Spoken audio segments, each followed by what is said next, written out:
Why should I make food for you? You're not family to me. I don't even consider you family. Don't get too comfortable here. Why are you even in this house? I invited my son and granddaughter to visit so I could spend time with my family. Can you give us some space? The room felt awkward in my parents-in-law's house. My mother-in-law, who I tried to avoid whenever we met, was a huge problem for me. But one day, Mommy, oh my God, it's Grandma. What happened? I felt terrified and my heart was racing. My daughter told me what had happened. My name is Victoria. I married Jerry when I was 25 and had my daughter Olivia when I was 29. I stopped working and became a housewife after getting married. Now I'm 39 and my small family of 3 lives in a rented apartment. Life is good, but there's one big issue. Jerry's mom, Judy. She's always been a headache. She makes me miserable. She told me she doesn't accept me as part of the family. While she didn't directly oppose our marriage, she has been rude to me from the start. She used to show up without warning, get into my house, and complain about my cleaning and cooking. Before I was pregnant with Olivia, she made unreasonable demands like wanting me to have a boy. She even gave me her old clothes and said, "They will look good on you." Once, she even sent me rotten vegetables without asking. In short, she's done everything to make me feel bad. What keeps me going is that Jerry and Olivia always support me. When Judy and I fight, Jerry steps in. Olivia even tells her, "I don't like it when you say bad things about my mom." Whenever I visit my in-laws, Judy makes snarky comments about me, even in front of Brian, Jerry's dad. Brian tells her off, but she doesn't care and keeps treating me badly like it's normal. One day, Olivia came home from school looking sad. Usually, she greets me with a big "Mom, I'm home." But today, she was quiet. "Sweetie, you're home. What's wrong? Are you okay? Are you sick?" "Nothing, Mom. I'm fine." She tried to brush it off, but I could tell something was wrong. She kept looking deep in thought. Even though she smiled later, I knew something bothered her. I didn't want to pressure her, but I couldn't just ignore it. That night, Jerry had to work late, so it was just the 2 of us for dinner. I thought she might open up then. As she ate her mac and cheese slowly, I started talking to her. "I'm worried about you. When you say you're fine, it's not always true. I won't tell anyone, and I won't get angry. I'm always on your side. Can you tell me what happened?" She put her fork down and stayed quiet for a while. Then she decided to tell me what happened. She explained it as best as a 10-year-old could.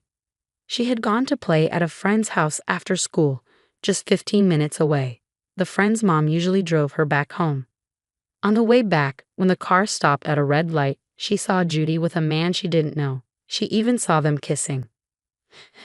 As soon as Olivia realized it was her grandmother, she ducked down to avoid being seen.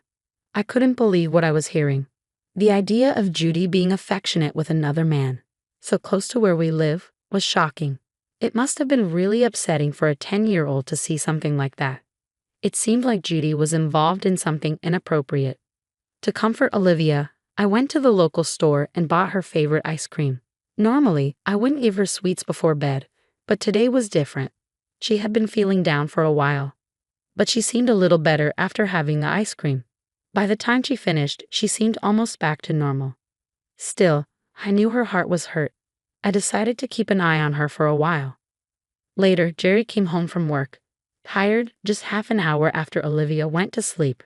I didn't want to tell him about his mother's affair, but I couldn't keep it from him.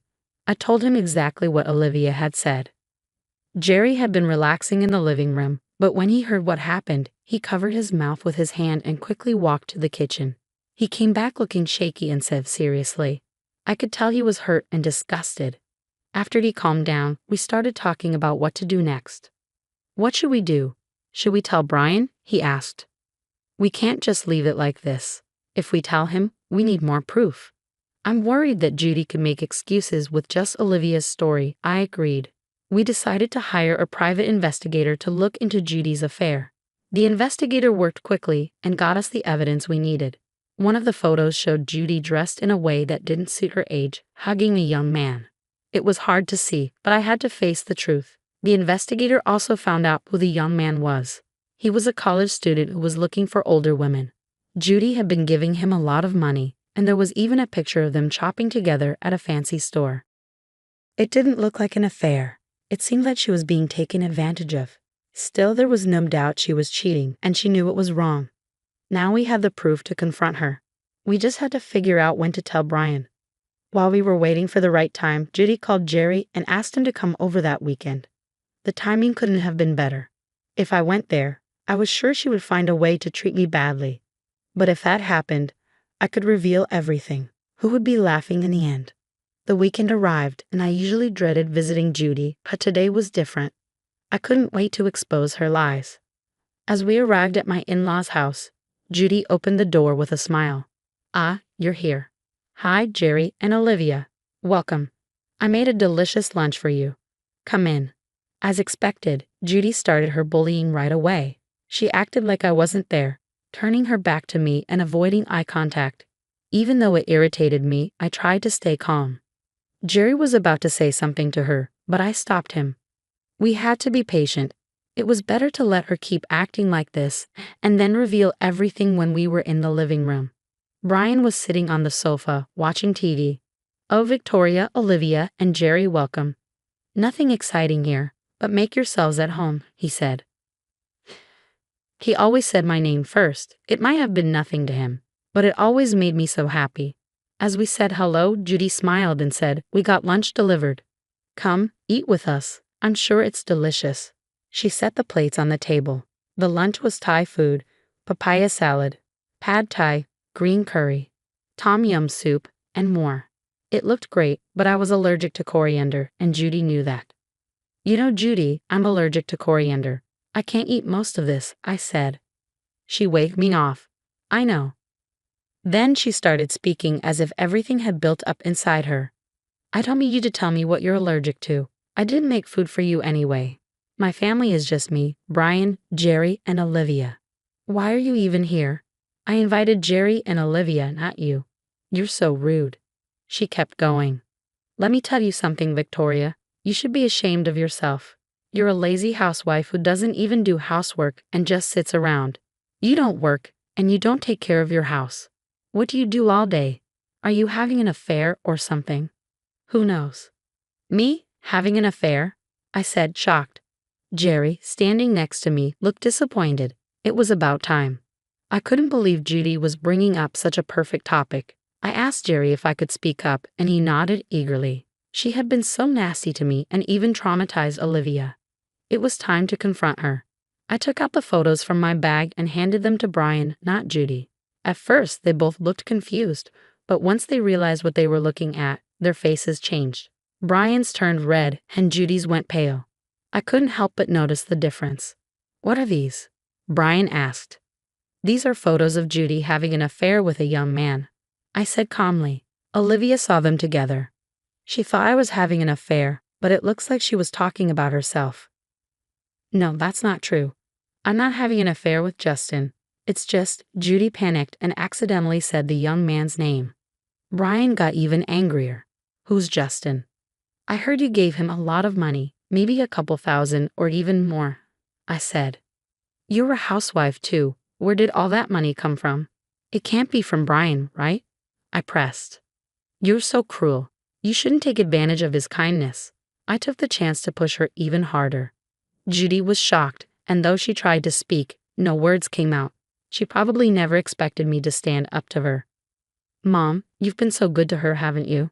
"Why are you cheating on him?" Olivia said, speaking up. "I'm ashamed of you. Not only did you bully Victoria, but you're doing horrible things behind Grandpa's back. You don't love him. I'm sorry for him. I don't like you, Grandma." Jerry and Olivia both stared at her, angry. I knew something was wrong. "You've been sneaking around lately. I checked the bank account and saw you've been withdrawing money little by little. I never thought you'd be having an affair with someone so young." Brian shook his head in disbelief. Judy, feeling cornered, suddenly stood tall and lifted her chin defiantly. "What I do is none of your business. I'll live my life the way I want to," she declared. Brian shouted angrily at her, demanding she leave the house. His anger didn't fade, and soon the two of them filed for a divorce. Judy had no job or savings, so she couldn't send money to Justin anymore. He left her. "How did I find out?" Judy told me herself. She was desperate and came to our house, hoping we would feel sorry for her after hearing about her situation. I have no one else. Please, I'm sorry, Victoria, she begged. I don't trust you anymore. Why don't you live your life the way you said you would before? It's not my problem, I replied. Of course, we didn't feel sorry for her. I could never forgive her for what she did to Olivia. In the end, we had to call the police to remove her from our home. Brian had told all the relatives about Judy's affair and how she treated me, so she couldn't count on him either. I heard she was living alone in a cheap apartment and still paying alimony. She had truly brought all of this on herself. Meanwhile, Brian decided to move in with us. After being alone, he's become better with kids than I expected. He takes Olivia out on weekends, and she enjoys spending time with him. She's slowly starting to forget about Judy. He's also helping me with the housework, saying he feels bad living here for free. At first, I had to teach him everything, but now he can do it all by himself and even cooks dinner for us. Thanks to him, I'm able to work part-time. It took me some time to adjust after such a long break, but I really enjoy being outside the house. I'm even thinking about getting a certification. Since Brian moved in, our life has definitely improved.